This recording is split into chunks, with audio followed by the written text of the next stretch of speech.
Assalamualaikum warahmatullahi wabarakatuh. Perkenalkan, nama saya Andini Lafifa dari Prodi Tadris Matematika.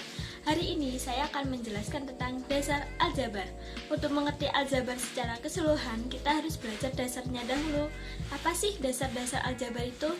Mari kita belajar bersama. Bagian pertama, konsep aljabar.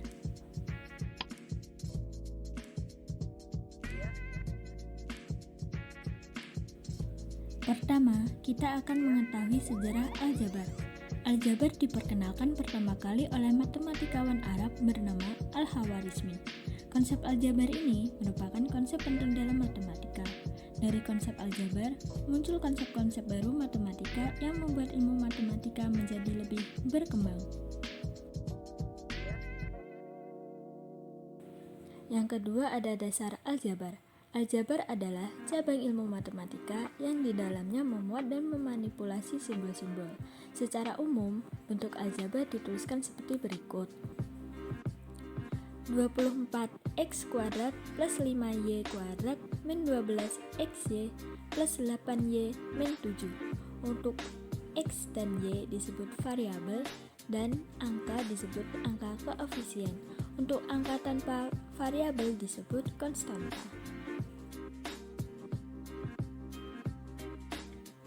Bagian 2, sifat-sifat aljabar.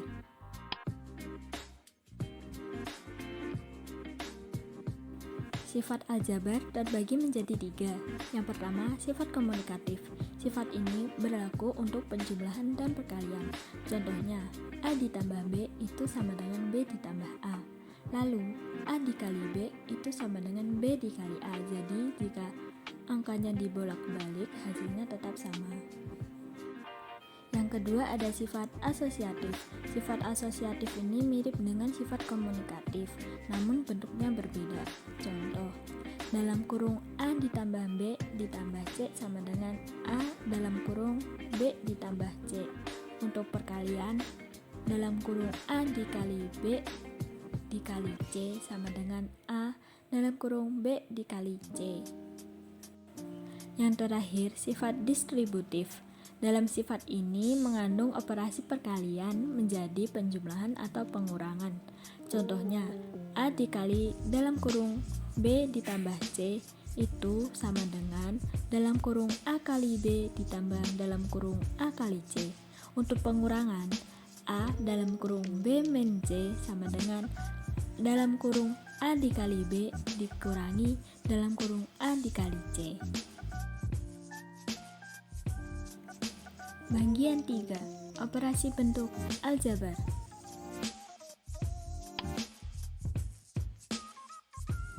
Operasi bentuk aljabar dibagi menjadi 4 macam. Yang pertama, penjumlahan aljabar. Penjumlahan ini hanya berlaku pada variabel sejenis. Contohnya, 2x ditambah 4x ditambah 3y. Variabel yang sama adalah x. Jadi jawabannya 6x ditambah 3y. Yang kedua ada pengurangan aljabar. Pengurangan ini sistemnya sama dengan penjumlahan.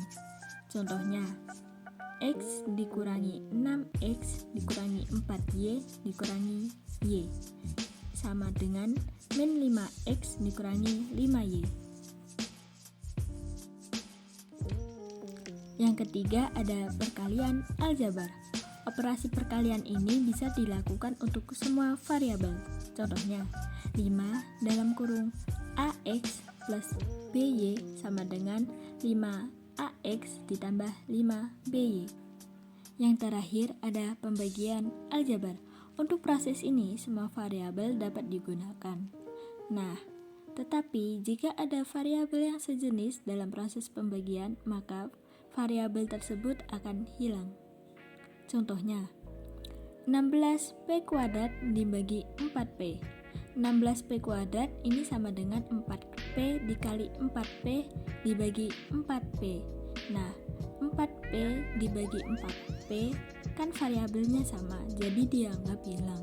Jadi jawabannya adalah 4p. Nah, itu adalah materi dasar-dasar aljabar. Bagaimana? Mudah bukan? Sekian dari saya. Wassalamualaikum warahmatullahi wabarakatuh.